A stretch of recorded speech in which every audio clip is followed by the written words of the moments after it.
I've always been fascinated by the hidden stories of history. And today, we're going to uncover one of the most intriguing tales from West Africa. It's a story of power, innovation, and cultural exchange that took place in Timbuktu and its surrounding regions. Our journey begins at the turn of the 9th century with the rise of Askia Muhammad. Picture this.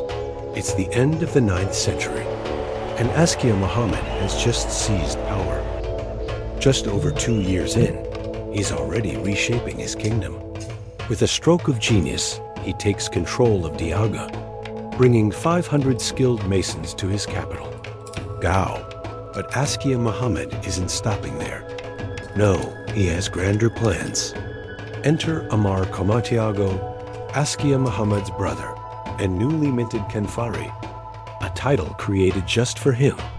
Amar's mission? Build a new capital. After a whirlwind search, he finds the perfect spot, Tindera. But this seemingly empty place is about to reveal its secrets. And boy, are they going to blow your mind. Amar starts digging, and bam, he uncovers something extraordinary. Tindera isn't just empty land. It was once home to a thriving Jewish community. The evidence? Ancient tombs and an intricate network of wells. But these aren't your average wells. They're engineering marvels, some plunging 200 cubits deep, each one a perfectly crafted vegetable growing machine. But wait, there's more. 7 Jewish princes once ruled this land, each commanding an army of 12,000 horsemen. Here is a relevant excerpt, the Tariq al-Fattāsh.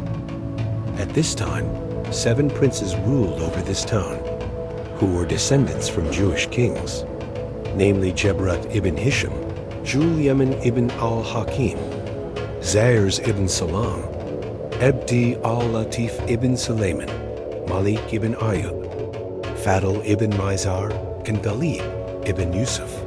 Each of them commanded a large army, and each prince was assigned his own well, both for himself and his army. Whoever mistakenly drew from the wells to irrigate his vegetables with water from a well belonging to another prince was required to compensate the prince, who was the rightful owner of the well, whether the mistake had been made by a free man or a slave. Each prince commanded 12,000 horsemen. As for his militia, that is, those who marched on foot, they were too numerous to count or tally by census. Can you imagine? These princes had turned Tindera into a vegetable-growing powerhouse. Their produce famous far and wide. The secret to their success? Those incredible wells.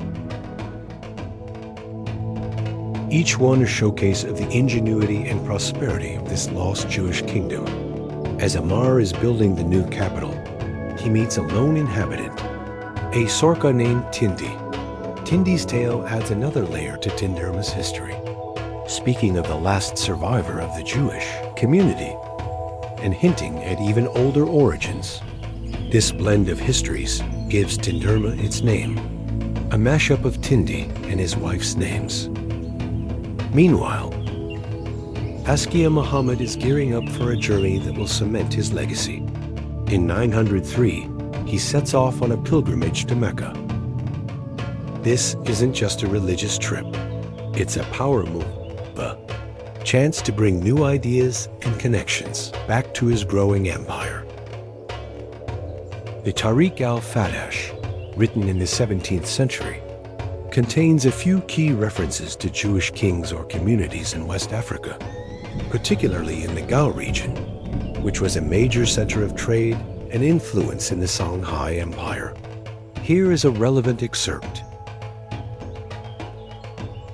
Among the inhabitants of Kukia were the Bani Israel, children of Israel, who settled there in ancient times.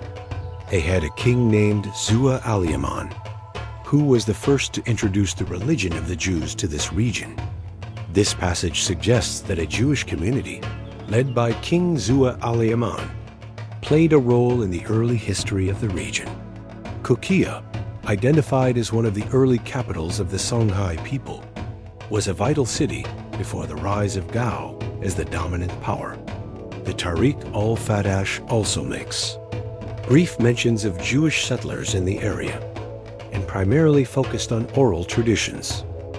But the chronicle provides one of the few sources linking Jewish influences to the region. The Tariq al-Fattāsh, the Chronicle of the Seeker, is a 17th century historical chronicle from West Africa, attributed primarily to Mahmud Kati or his lineage. It was initially written in the late 16th century and later expanded by others during the 17th century. Composed in Arabic, the chronicle documents the history of the Songhai Empire, Mali Empire, and neighboring regions. This work provides insight into rulers, political events, Islamic scholarship, and the cultural dynamics of West Africa. It also mentions various ethnic and religious groups, including Jewish communities in Mali, offering a rare glimpse into their existence in the region. The Tariq al-Fattāsh, along with the Tariq al-Sudan, serves as a key source for understanding the medieval history of the Western Sudan. But it is also an indigenous African account of African history of the Sudan, making it an invaluable resource for African historiography. Thank you for watching. Please subscribe.